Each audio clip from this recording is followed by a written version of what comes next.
మంత్రి కొండా సురేఖ వ్యాఖ్యలపై నటుడు నాగార్జున వేసిన పిటిషన్పై ఇవాళ నాంపల్లి కోర్టులో విచారణ జరగనుంది.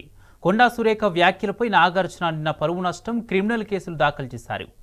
కొండా సురేఖ చేసిన వ్యాఖ్యలు తమ కుటుంబ పరువు ప్రతిష్టలను దెబ్బతీశారని కోర్టును ఆశ్రయించారు. కొండా సురేఖపై క్రిమినల్ చర్యలు తీసుకోవాలని నాగార్జున పిటిషన్లో కోరారు.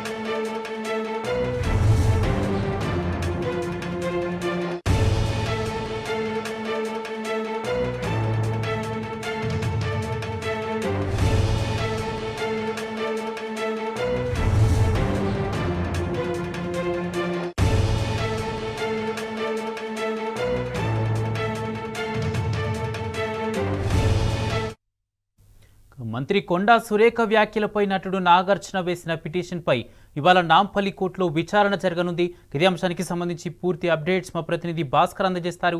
భాస్కర్, కొండా సురేఖ వ్యాఖ్యలపై నాగార్జున నిన్న పరువు నష్టం క్రిమినల్ కేసులు దాఖలు చేశారు.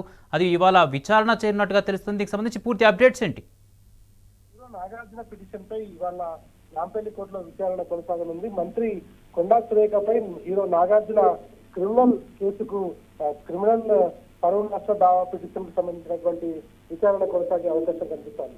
తమ కుటుంబ గౌరవ ప్రతిష్టం దెబ్బతీసేలా మంత్రి కొండా సురేఖ వ్యాఖ్యలు చేశారని పిటిషన్ లో పేర్కొన్నటువంటి నాగార్జున మంత్రి కొండా సురేఖపై చట్ట ప్రకారం చర్యలు తీసుకోవాలని కూడా పిటిషన్ లో వివరించడం జరిగింది.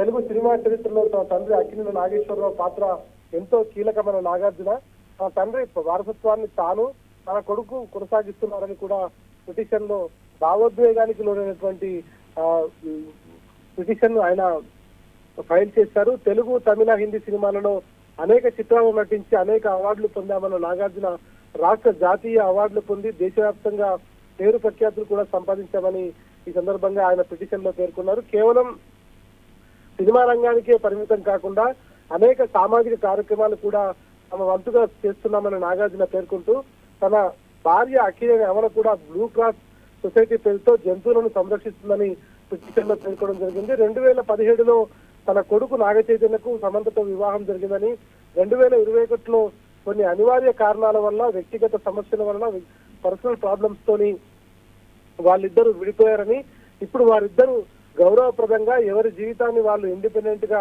లీడ్ చేస్తున్నారని కూడా పిటిషన్ లో పేర్కొనడం జరిగింది. దశాబ్దాలుగా పేరు ప్రఖ్యాతులు కాపాడుకుంటూ వస్తున్న వారి కుటుంబం పైన మంత్రి కొండా సురేఖ దురుద్దేశపూరితంగా రాజకీయ అవసరాల కోసం నిరాధారమైనటువంటి ఆరోపణలు చేశారని కూడా పిటిషన్ లో ఘాటుగా చెప్పడం జరిగింది.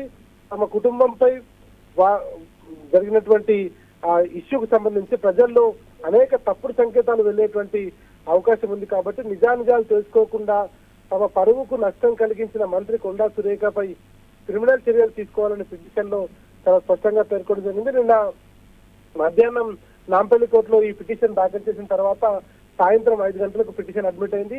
మరి కాసేపట్లో నాంపల్లి కోర్టులో దీనిపైన అడ్వకేట్ వాదనలు వినిపించే అవకాశం కనిపిస్తుంది. తర్వాత కోర్టు ఎట్లాంటి ప్రొసీడింగ్స్ ఇస్తుంది, ఎందుకంటే ఇవాళ రేపు 2 days లో కోర్ట్స్ కూడా హాలిడేస్ ఉన్నాయి కాబట్టి ఇవాళ ఎట్లాంటి ప్రొసీడింగ్ ఇస్తున్నటువంటి మాత్రం ఉత్కంఠ మాత్రం కొనసాగుతోంది. మరి కాసేపట్లో అంటే 10:30-11 గంటల ప్రాంతంలో ఈ పిటిషన్ పై విచారణ మొదలయ్యే అవకాశం కనిపిస్తోంది. Kumar, right, thank you Bhaskar.